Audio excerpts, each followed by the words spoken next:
देखो बच्चों, आज हम पढ़ने वाले हैं डिटरमिनेंट की 4.6 वाली एक्सरसाइज। ठीक है, इससे पहले वाली हमने एक्सरसाइज सारी कंप्लीट कर ली है। तो 4.6 वाली एक्सरसाइज में दो तरह के क्वेश्चंस हैं। फर्स्ट टाइप में उन्होंने पूछा है कि कंसिस्टेंट है या इनकंसिस्टेंट है।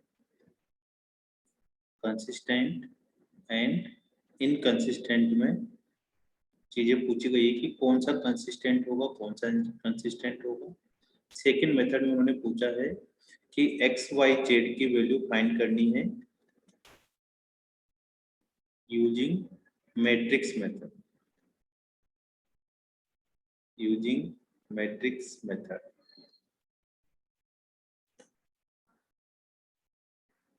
Himanshu, yes sir.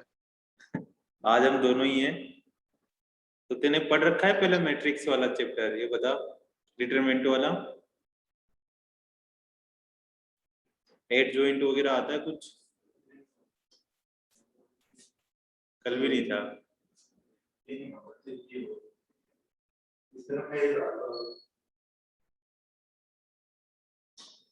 हाँ, वही हिमांशु पढ़ा हुआ है तेने पहले वाला?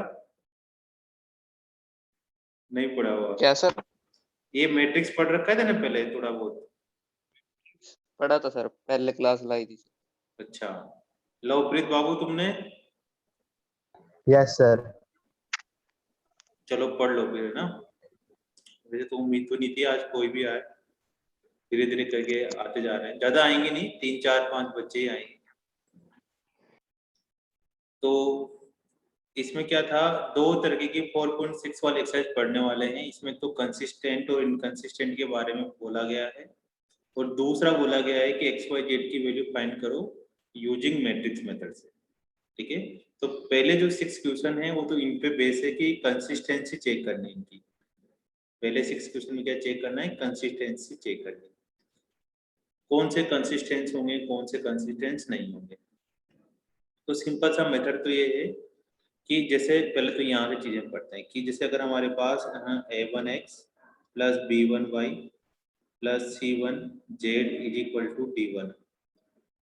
ठीक है, ऐसे हमारे पास इक्वेशन लिखी हुई है a2x b2y c2z is equal to d2, और a3x plus b3y plus c3z is equal to d3 लिखा हुआ। ठीक है, तो इसके अंदर हम दो तरीके की मैट्रिक्स लेट कर लेंगे। पहली मैट्रिक्स होगी हमारे पास, उसका एक्स वाई जेड के कोफिशिएंट को हम ए मैट्रिक्स बोलेंगे। एक्स वाई जेड का कोफिशिएंट a1 b1 c1, फिर नीचे वाले का a2 b2 c2, फिर लिख लिया a3 b3 c3। ठीक है, इसको ए मैट्रिक्स बोल देंगे। एक मैट्रिक्स होगी एक्स मैट्रिक्स। एक्स मैट्रिक्स में अगर एक्स वाई जेड है तो एक्स वाई जेड लिख देंगे, अगर एक्स वाई है तो फिर एक्स वाई लिख देंगे। ठीक है, अब एक और नंबर की होगी बी मैट्रिक्स। इस बी मैट्रिक्स में जितने भी कांस्टेंट आते हैं इक्वल टू के बाद वाले, ये लिखेंगे। यहाँ पर लिखेंगे d1 d2 d3। ठीक है, ये तीन मैट्रिक्स इसके अंदर रोल प्ले करेंगे। ठीक है, जैसे अगर हमारे पास दो ही होता, मान लो कि a1x b1y is equal to, यहाँ पर लेट कर लेते हैं कि d1 है। ठीक है, और a2x plus b2y is equal to d2 है।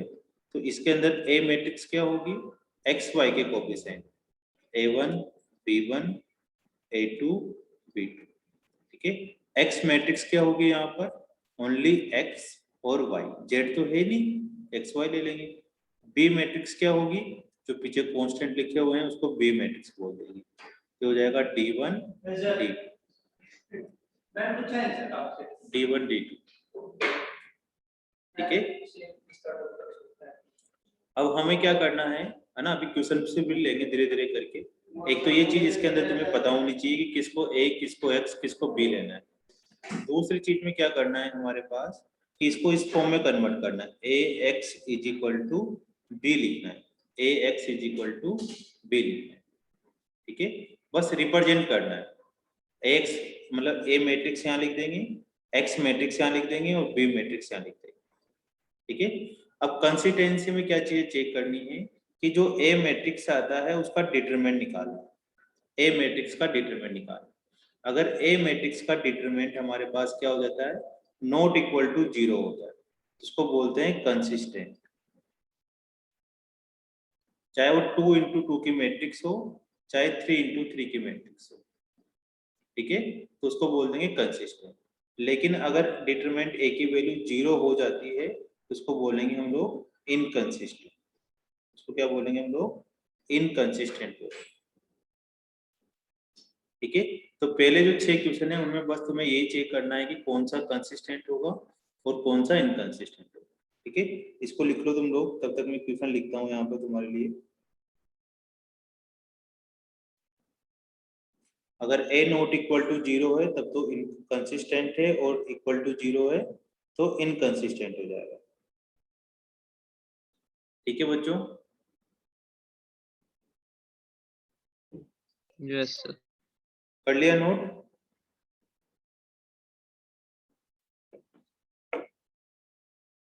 चलो पहला क्वेश्चन लेते हैं। ये दो चीजें ही हैं, फर्स्ट पहला क्वेश्चन ये, सेकेंड वाला ये है ना। थोड़ा सा इनकंसिस्टेंट में नॉट इक्वल टू 0 हो गया, इनकंसिस्टेंट में ये वाली चीज।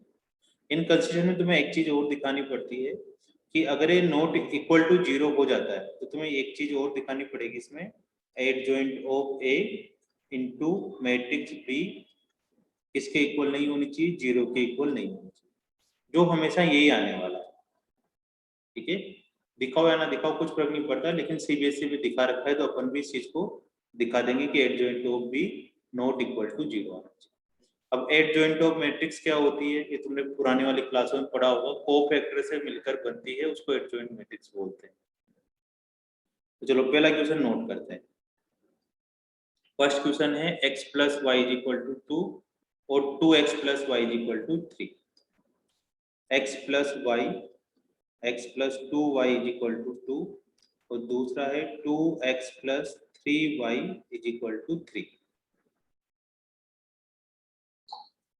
ठीक है, ये क्वेश्चन। अब तुम्हें इसमें सबसे पहले ए मैट्रिक्स बताओ। ए मैट्रिक्स क्या होगी हमारे पास, एक्स वाई के कोफिशिएंट 1 2, पहले हॉरिजॉन्टल में लिखना है 2 3, ये ए मैट्रिक्स हो गई। फिर हमारे पास एक्स मैट्रिक्स क्या होगी, x y, small x small y. B matrix क्या होगी, कांस्टेंट आ रहा है, चाहे 0 आई चाहे कोई भी वैल्यू आए वो लिख देना है, 2 और 3 आ रहा है। ठीक है, अब यहाँ पे लिखना है हमारे पास a x is equal to b, ये स्टेटमेंट लिखना पड़ेगा बच्चों।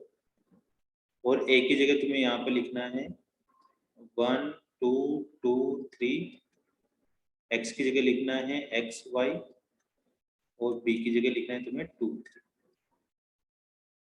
ठीक है, अब सिंपल ए का डिटरमिनेंट निकाल दो। ए डिटरमिनेंट का मतलब सिंपल कितना हो जाएगा, 1 2 2 3। इसको सोल्व करो, ये 2 इंटू 2 सोल्व करना आता है ना, 1 इसको इससे मल्टीप्लाई कर देंगे, इसको इससे मल्टीप्लाई कर देंगे, तो 3 माइनस 4 कितना हो जाएगा हमारे पास, -1, जो नॉट इक्वल टू 0 आ रहा है। नॉट इक्वल टू 0 आने का मतलब कंसिस्टेंट हो। ये फर्स्ट पार्ट का है ना, पहला क्वेश्चन। दूसरा क्वेश्चन तुम्हें करना चाहिए, ऊपर से देख के लिखते हैं। 2x minus y is equal to 5, 2x minus y is equal to 5, और x plus y is equal to 4। अब तुम इसको करके बताओ कि कंसिस्टेंट है या inconsistent. 2x minus y is equal to 5, x plus y is equal to 4।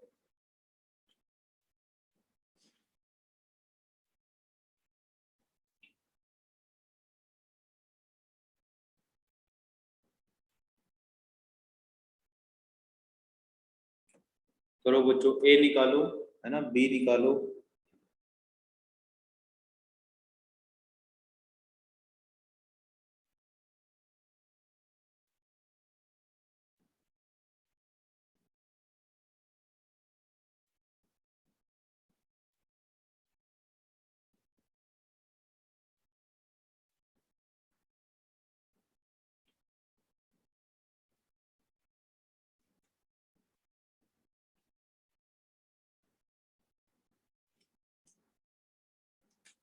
Consistent आया मुस्कान का, तो हिमांशु बताओ भाई। सारी फॉर्मेलिटी करनी पड़ेगी तुम्हें ना, मतलब तो तुम्हें समझ में आएगा ना कि करना क्या है, बस डिटरमिनेंट निकालना था। ठीक है,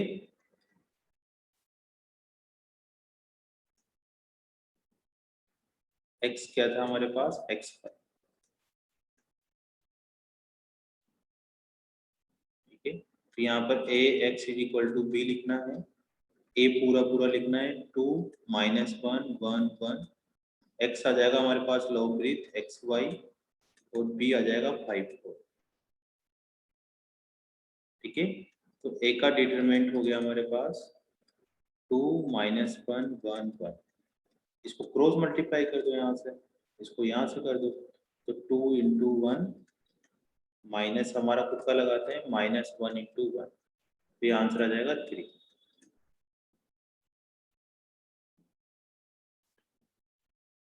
ठीक है, अब थर्ड वाला था, थर्ड वाला था हमारे पास x plus 3y is equal to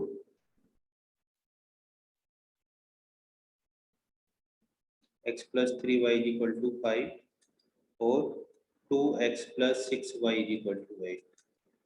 इसका पता करो कि कंसिस्टेंट है या इनकंसिस्टेंट है।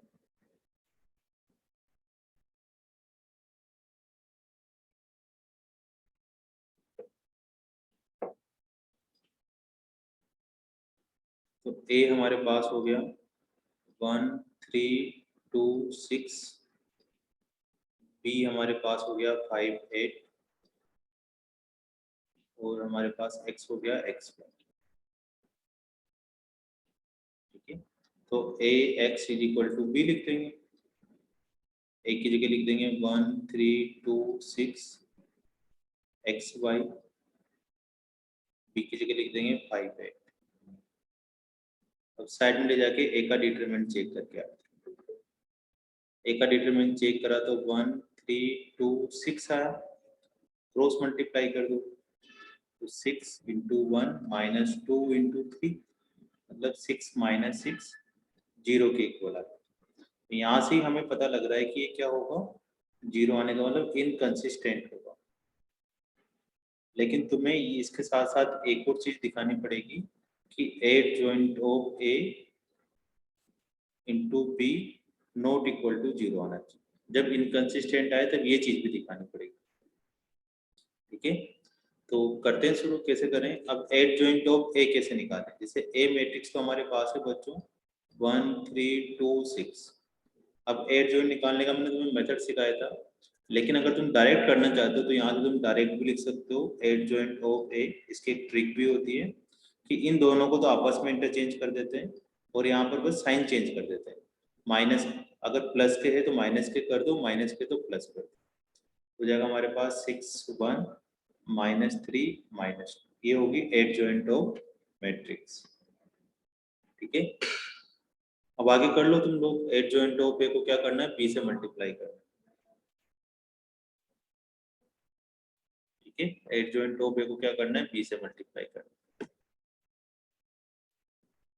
हो जाएगा ना, तो मल्टीप्लाई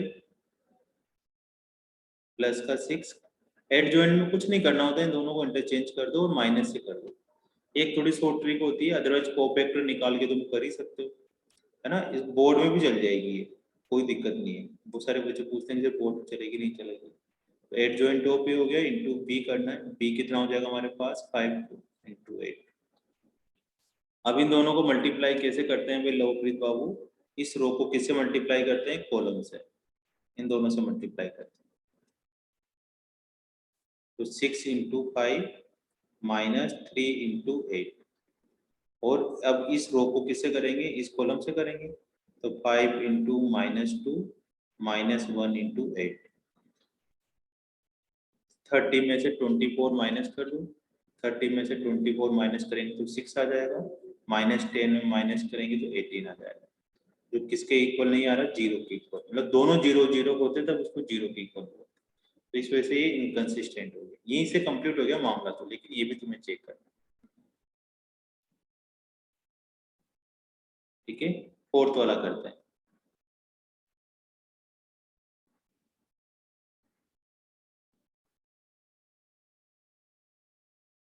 फोर्थ वाला लिखो x plus y plus z एक 3 into 3 का कर लेते हैं, x plus y plus z is equal to 1 और 2x plus 3y plus 2z is equal to 2 और लास्ट है ax plus ay plus 2az is equal to 4। ये पता करना है कि इनकंसिस्टेंट है कंसिस्टेंट है। इसमें सबसे पहले a पता कर लेते हैं।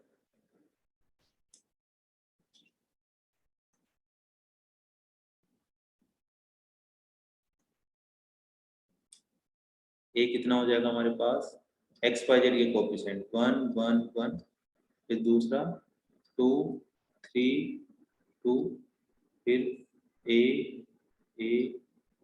2 है। ठीक है, x कितना हो जाएगा, x y z b हो जाएगा हमारे पास 1 2 4 1 2 और इधर कितना था 4। ax is equal to b हो गया, a की वैल्यू यहाँ पुट कर दो, x की वैल्यू यहाँ पुट कर दो दिखाने के लिए और b की वैल्यू यहाँ पुट कर दो। फिर हमें क्या करना है, a का डिटरमिनेंट निकालना है।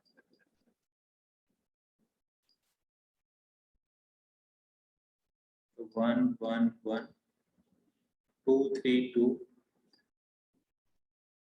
और a 2 है। अब सोल्व कर लो इसको, आता है ना सोल्व करना, प्लस माइनस प्लस से सोल्व कर सकते हो। 1 लिखा अपन ने तो ये वाला रो और ये वाला कॉलम हटा देंगे, तो 3 2 a 2a माइनस का 1। फिर अब इसमें क्या कर देंगे हम लोग, ये वाली रो हटा देंगे, हमारे पास बचा 2 2 a 2a, फिर प्लस का 1 में आ जाएगा 2 3 a ठीक है ना। फिर ये वाला और ये वाला हटा देंगे। अब बस इसको सोल्व करो, हो जाएगा 6a minus 2a minus 4a minus 2a plus 2a minus 3a, 4a minus 2a minus का a,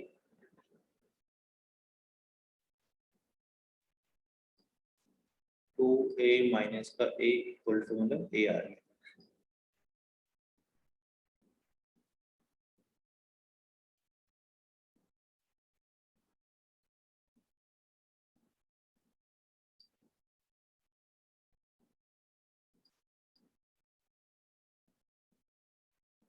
मतलब नॉट इक्वल टू 0 आ गया। एक का मतलब क्या हुआ, नॉट इक्वल टू 0। कौन सा सिस्टम होगा ये, कंसिस्टेंट सिस्टम। अगर इक्वल टू 0 आ जाता तो फिर हम क्या निकालते, adjoint of a into b निकालते, not equal to 0 adjoint of a निकालना पड़ता तुम्हें 3 into 3 का, भी तो तुम्हें पता था ही सही। लेकिन अभी तो कंसिस्टेंट आ गया अपने पास, तो कुछ नहीं करना। ठीक है लोग, समझ में आ रहा है? Yes sir. चलो आगे बढ़ते हैं अपन।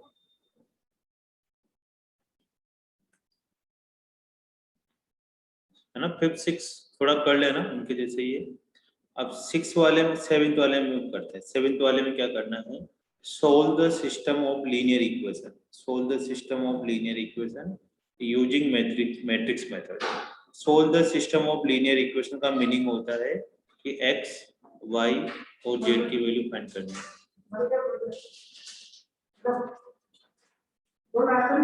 नहीं खाओ, x y z की वैल्यू फाइंड करनी है ना, एक्स वाई जेड की वैल्यू फाइंड करनी है ना। तो एक्स वाई जेड की वैल्यू केवल उन्हीं में फाइंड होगी बच्चों जो सिस्टम इनकंसिस्टेंट होता है, सॉरी जो सिस्टम कंसिस्टेंट होता है, जिसमें डेल्टा ए की वैल्यू नॉट इक्वल टू 0 आती है, उनमें ही एक्स वाई जेड की वैल्यू फाइंड कर सकते हैं। ठीक है, अब कैसे करेंगे, तो इसका वही सिंपल सा मेथड है कि सबसे पहले हमें ए ढूंढना है, फिर एक्स ढूंढना है, उसको बी के इक्वल लिखना है। ठीक है, ये प्रोसीजर समझ लो, इसमें करना क्या है एक्चुअल में। ax is equal to b आ गया, फिर इसको तुम्हें a इनवर्स से मल्टीप्लाई करना है, करना नहीं है तुम्हें, तो जो फाइनल रिजल्ट आएगा वो देखना है बस। तो a इनवर्स b आ जाएगा, है ना। अब a इनवर्स को अगर a x से मल्टीप्लाई करते हैं तो कितना आ रहा होगा, दोनों तरफ मैंने a इनवर्स से मल्टीप्लाई कर दिया। अब a इनवर्स इधर ही पावर 1 है, तो -1 + 1 की पावर 0 हो जाएगी, तो a की पावर 0 कितना हो जाएगा 1। मतलब इधर कितना बचा, सिंपल x, और इधर आ गया हमारे पास a इनवर्स b। तो तुम्हें ax = b लिखना है, उसके बाद सीधी ये लाइन लिखनी है, x = a इनवर्स b। बीच वाली लिखोगे तब भी चल जाएगा, नहीं लिखोगे तब भी चल जाएगा। तो इस x का मतलब क्या था हमारे पास, x y z। या अगर 2 × 2 की है तो x y आ जाएगा। इधर भी कुछ ना कुछ इक्वेशन बन जाएगी, इधर भी इक्वेशन बन जाएगी, फिर दोनों को कंपैरिजन करके x y z की वैल्यू निकालनी। ठीक है बच्चों। अब a इनवर्स कैसे निकलता है, a इनवर्स का फॉर्मूला होता है निकालने का adjoint of a determinant of a, ये मेथड होता है। इसमें एलिमेंट्री रो ऑपरेशन नहीं लगाना, इस मेथड से करना है। मैं कह रहा था पहले तो फिर एलिमेंट्री रो ऑपरेशन लगाना है, लेकिन तुम्हें इस मेथड से करना है ना, वो वाला यूज नहीं करना। तो आइए देखते हैं, पहला क्वेश्चन करना शुरू करते हैं। क्वेश्चन नंबर 7 समझ में आ गई कहानी हमें। x = a इनवर्स b लिखना है, a इनवर्स की वैल्यू निकालनी है, उसको b से मल्टीप्लाई करना है और काम हो जाएगा। a इनवर्स कैसे निकलेगा, a इनवर्स निकलेगा इस फॉर्मूले से, adjoint of a determinant of a। अगर डिटरमिनेंट ऑफ a की वैल्यू 0 आ जाती है तो तुम्हें वहीं रोक देना है, फिर कोई आंसर नहीं निकलने वाला। बोल देना कि इनकंसिस्टेंट सिस्टम है और नॉट पॉसिबल फॉर XYZ की कोई वैल्यू नहीं। ठीक है, तो आइए बच्चों पहला क्वेश्चन करते हैं। 5x है ना, इसको देखो यहाँ से 5x + 2y लिखा हुआ है हमारे पास, = 4 है, और 7x + 3y = 5 लिखा हुआ है। ठीक है, अब तुम इसमें a निकाल लो, a कितना हो जाएगा हमारे पास 5 2 7 3। ठीक है, x कितना हो जाएगा हमारे पास, सिंपल x 5 हो जाएगा, और b कितना हो जाएगा हमारे पास 4 5।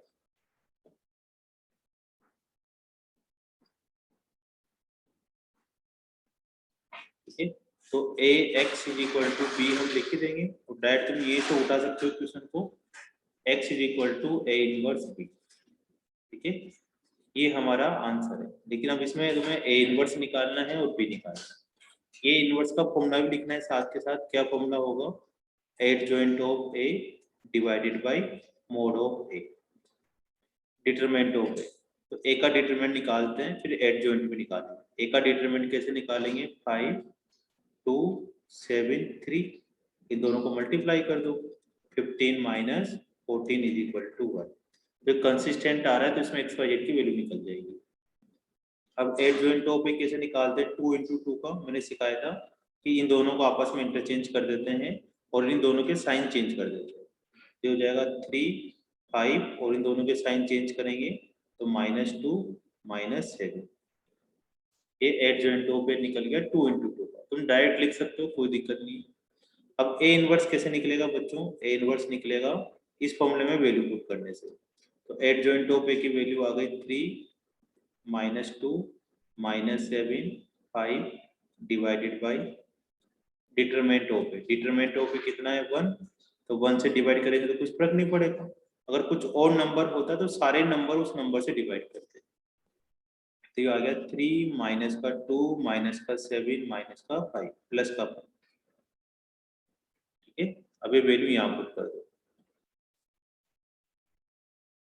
3 -2 -7 5, और b की वैल्यू पुट कर दो। b कितना हो जाएगा बच्चों, b हमारे पास ऊपर गिवन था 4 5, तो यहाँ 4 5।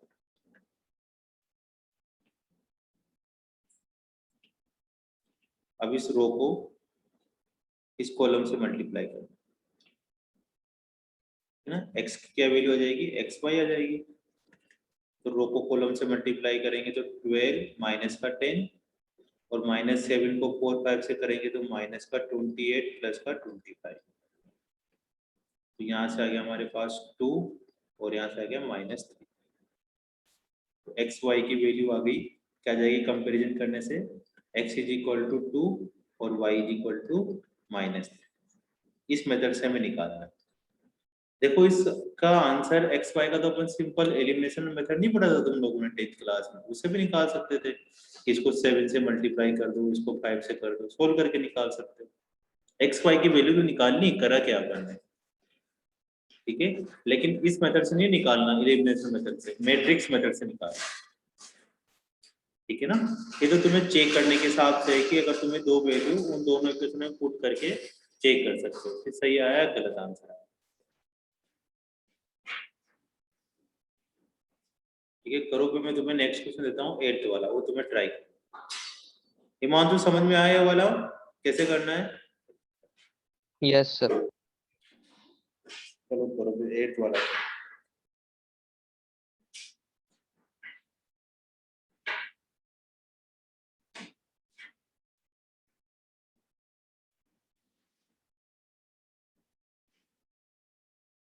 To x minus y equal to 2 और है 3x plus 4y equal to 3। इन दोनों से तुम्हें इक्वेशन निकालनी है, एक्स वाई की वैल्यू निकालनी है यूजिंग मैट्रिक्स मेथड। जैसे तुमने वैसे करा ना, वैसा का वैसा छापो और एक्स वाई की वैल्यू पता करो।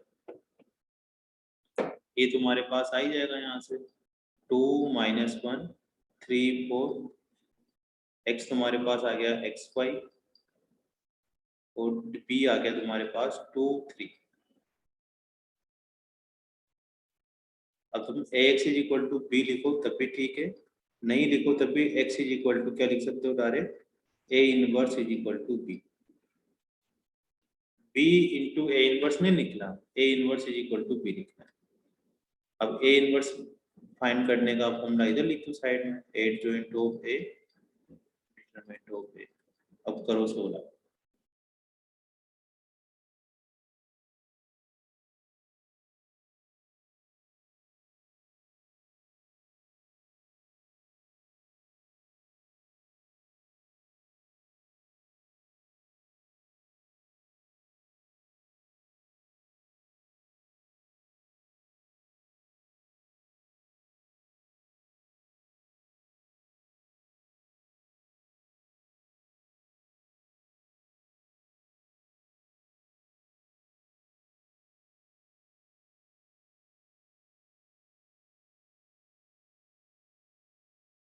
लोकप्रिय किसका आंसर भेजा तुमने? सर एक्स वाई की वैल्यू भेजी है। गलत है ये तो, डिटरमिनेंट ऑफ ए से डिवाइड नहीं करा गया। यस सर, ये नहीं किया। करो इसको भी करो। 8 जॉइंट ऑफ ए कितना हो जाएगा हमारे पास, 4 2 1 माइनस 3, ठीक है ना। इन दोनों को इंटरचेंज कर दो और उनके साइन चेंज कर दो, जो प्लस का है माइनस का कर दो, माइनस वाले को प्लस कर दो। अब डिटरमिनेंट ऑफ ए, इसका नहीं निकालना, इसका निकालना, डिटरमिनेंट ऑफ ए कितना हो जाएगा, 8 माइनस माइनस 3 11 आया। तो ए इनवर्स पहले डिवाइड मत करो, तुम यहाँ लिख लो 4 1 माइनस 3 2 डिवाइडेड बाई 11, ऐसे लिख लो। 11 से डिवाइड करना है और b कितना है हमारे पास 2 3, बाद में डिवाइड कर ले, पहले इनको मल्टीप्लाई कर लो फिर डिवाइड कर लो।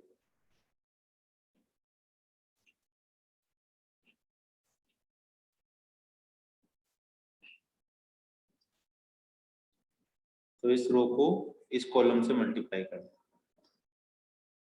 तो ये 8 प्लस 3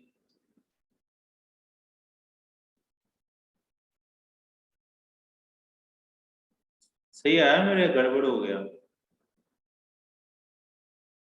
-6 प्लस 6।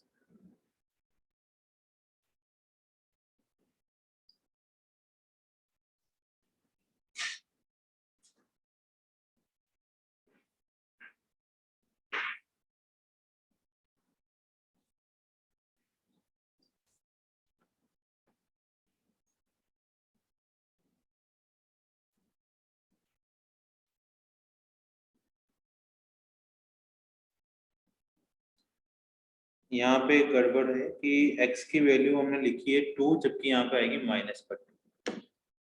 ये -2 गिवन है क्वेश्चन में, यहाँ -2 है ना, थोड़ा सा चेंज कर लेते हैं, या जो भी तुम्हारी वैल्यू आई होगी वही ठीक है, ठीक है ना, वो भी ठीक है, लेकिन फिर मैच नहीं करेगा। ये माइनस का 8, ये प्लस का 3, ये प्लस का 6, ये प्लस का 6 डिवाइडेड बाई 11। तो यहाँ से आ गया हमारे पास माइनस का 5, 12 डिवाइडेड बाई 11। तो x की जगह हम लिख देंगे x upon y is equal to 11 को डिवाइड कर दो, तो -5/11 और 12/11। जिसका पहले जो आ रहा था ना 11 बाई, वो भी कर सकते हो। तुम लोगों के सही आ रहे हैं, मतलब क्वेश्चन तुम इधर से देखा नहीं था तुम लोगों ने ना, कहीं और से देख के लिखा है। हाँ लवप्रीत, क्या बुक से देखा था question? Yes sir.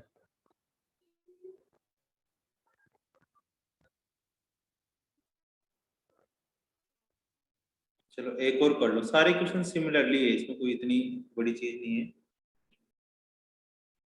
2x plus y plus z is equal to 1, x minus 2y minus z is equal to 3/2 and, है ना, बस ये वाला क्वेश्चन कर लेते हैं सारा। इसके बाद तुम फ्री हो, 5z इज इक्वल टू 9। इसमें बहुत टाइम लगेगा। अब तुम्हें इसका क्या निकालना है, सिंपल सा काम तो वही है कि x is equal to a inverse भी निकालना है, ठीक है। x इसके अंदर x y z हो ही जाएगा, b इसके अंदर हो जाएगा 1 3/2 और 9, और हमारे पास a हो जाएगा 2 1 1 1 -2 -1 और 0 3 -5, है ना। x तो है नहीं ना, यहाँ पर x नहीं है तो 0 मान लेंगे।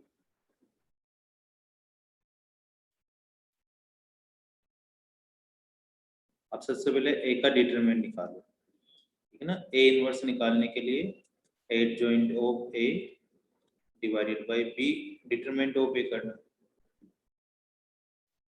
तो डिटरमिनेंट ऑफ a की वैल्यू निकालो तुम,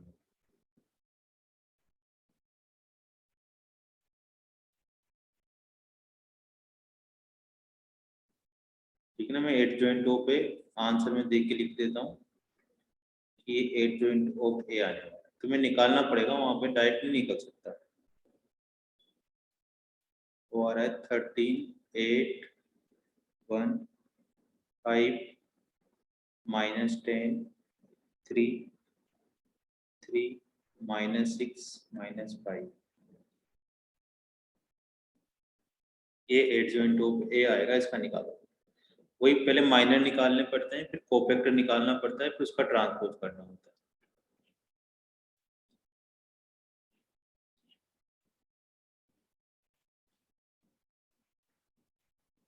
डिटरमिनेंट है तो निकल ही जाएगा तुम लोगों से, करो कोशिश।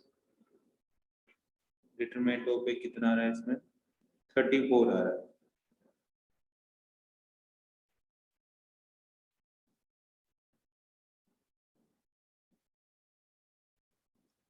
तो डिटरमिनेंट ऑफ ए की वैल्यू यहाँ पुट कर दो, x हो जाएगा हमारे पास x y z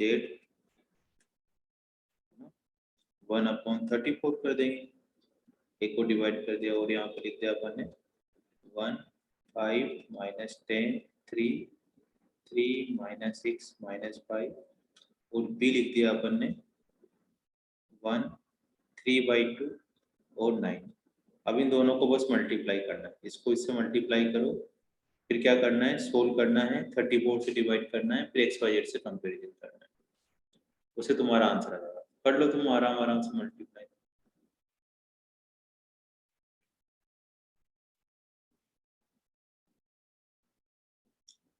thirteen plus 12 plus 9, 8 को 3/2 से करेंगे तो 12 आ जाएगा। फिर 5 -15 प्लस 27 3 -9 -45 तो 1/34 25 प्लस 34 -10 माइनस प्लस का 70 -6 -13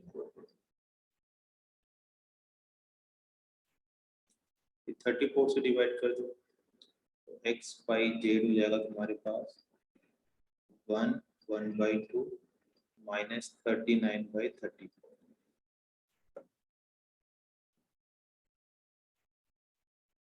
माइनस का 51 आएगा यहाँ पे ना, -50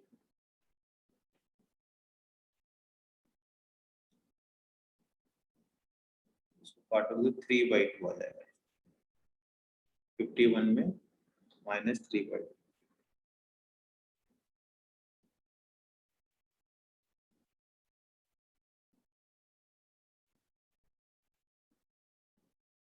इसके बाद वाले सारे क्वेश्चन ऐसे ही करने हैं बच्चों। बस तुम्हें डिटरमिनेंट ऑफ ए का ध्यान रखना है। डिटरमिनेंट ऑफ ए अगर पॉजिटिव आता है, मतलब 0 के इक्वल नहीं आता, पॉजिटिव नहीं 0 के इक्वल नहीं आता, तब तो तुम्हारा x की वैल्यू निकल जाएगी, और अगर आ जाता है तो फिर x की वैल्यू नहीं निकलेगी। ठीक है, तो ये तुम्हारी एक्सरसाइज अपने पास कंप्लीट हो चुकी है।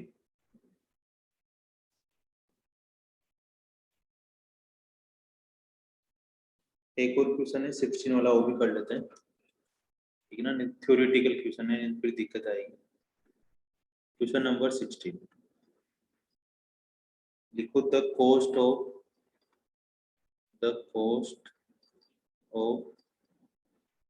4 kg onion, 4 kilo onion, 4 kg onion, 3 kg wheat and 2 kg rice. 2 kg rice, each rate एक 60 रुपये है। इन तीनों की रेट 60 रुपये है। The cost of 2 kg onion, इन तीनों की रेट मिलाकर 60 रुपये है। 2 kg onion, 4 kg wheat and 2 kg rice, इनकी रेट हमारे पास 90 रुपये। इस तरह से एक और इक्वेशन बना रखी है, the cost of 6 kg onion, 2 kg wheat and 3 kg rice, उसकी रेट है 70 रुपये। Find the cost of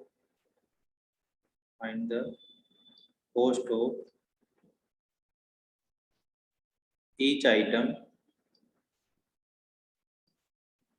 per kg by using matrix method।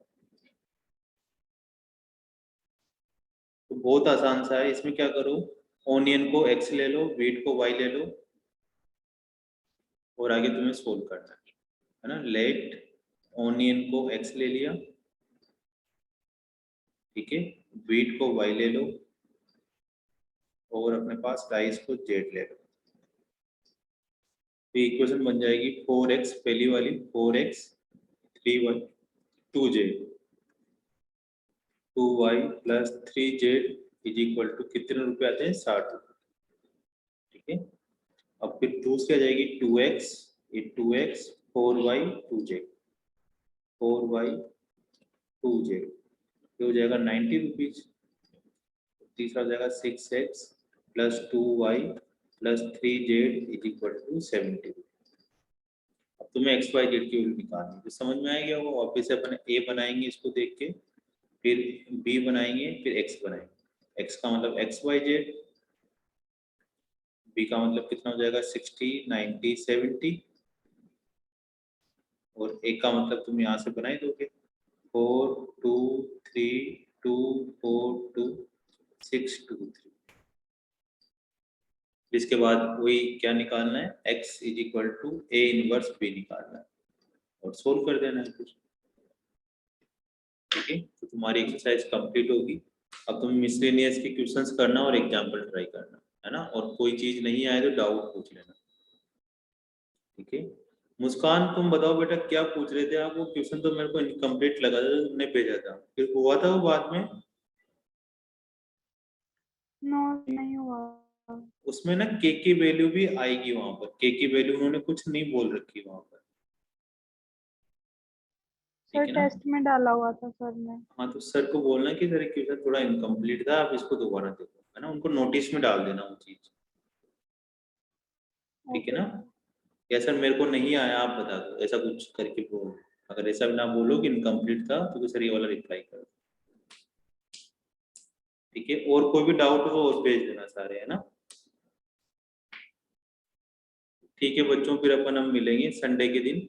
Integration के फॉर्मूले याद कर लेना, लवप्रीत, और वो डीटीएच भी सोल्व करना जो मैंने दी थी ना वो वाली, ठीक है ना? Yes, Lovepreet sir. ट्राई करके आना, नहीं आप हो रहे हो तुम दोनों से तो फिर एनसीईआरटी के क्वेश्चन ट्राई करना, ठीक है ना?